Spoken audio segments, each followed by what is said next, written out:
Puitmajade hooldusvärvimist tuleb ikka aeg-ajalt teha ja see hooldusvärvimise sagedus või tihedus sõltub siis sellest, kas millegipärast oli valitud vale värv, kas mingil põhjusel värv koorub. Ühesõnaga neid põhjuseid on suhteliselt palju.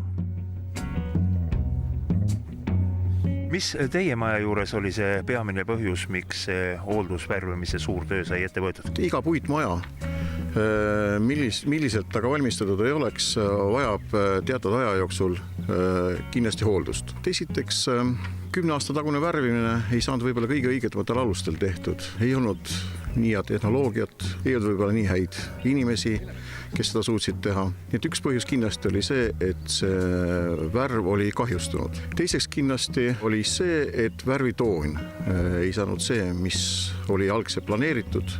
Mitmed protsessid, mis me täna siin maja juures näeme, olid tookord ikkagi tegemata. Selle remontvärvimisega siin maja juures saab nüüd seina teknose värv. Kuidas kommenteerid seda eelnevalt kuuldud juttu, et mis vigadest see on põhjustatud? Üldiselt hakkab värv kooruma siis, kui on halb aluspind.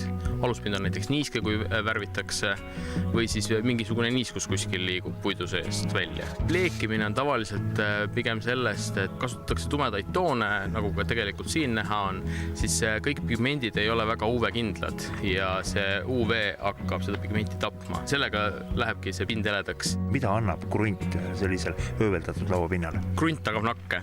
Kui on karelaud või peensaetud, siis seal on need karvakesed, mille ümber värv saab ise hakata ja seal ei ole see kruntimine nii vältimatu. Aga höövelpind on hästi sile ja seal ei ole värvil kuskile nakkuda. Kruntvärv on nüüd see, mis tagab selle aluspinnaga korraliku nakke ja see pikendab oluliselt värvi eluiga. Millal on kõige õigem aeg värvimiseks? Kõige parem on teha seda pilve all, et päike ei sira otse peale või siis on juba päike pealt ära keeranud, et see fassaadi pind on jõudnud maha jahtuda. Kui on liiga kuum pind, siis värv kuivab liiga kiiresti ja jällegi nakke jääb kehvem. Millist värvisüsteemi te siin kasutate selle maja juures? Selle maja puhul me nüüd kasutame Vuudex värvisüsteemi. Vuudex Base on all siis krundiks, mis tagab talle haiguse, hallituse ja vetikakindluse ja peal on Vuudex Classic lahustipõhine puidukaitsevahend. Mis hetkel soovitad teha hooldusvärvimist? Oluliselt lihtsam on teha siis, kui värv ei ole veel hakanud kuskilt kooruma, ega ei ole mingeid silmnähtavaid kahjustusi, tõmmata uus kiht peale. Kuskil 4-5 aastat on selline hooldusvälp, mis tal nagu võiks kindlasti vahel olla ja siis võiks panna uue kihi peale. See tagab selle, et selle värvikihi paksus on kogu aeg piisav puidu kaitsmiseks ja täiskatva värvi puhul on see hooldusvälp kuskil 10 aastat.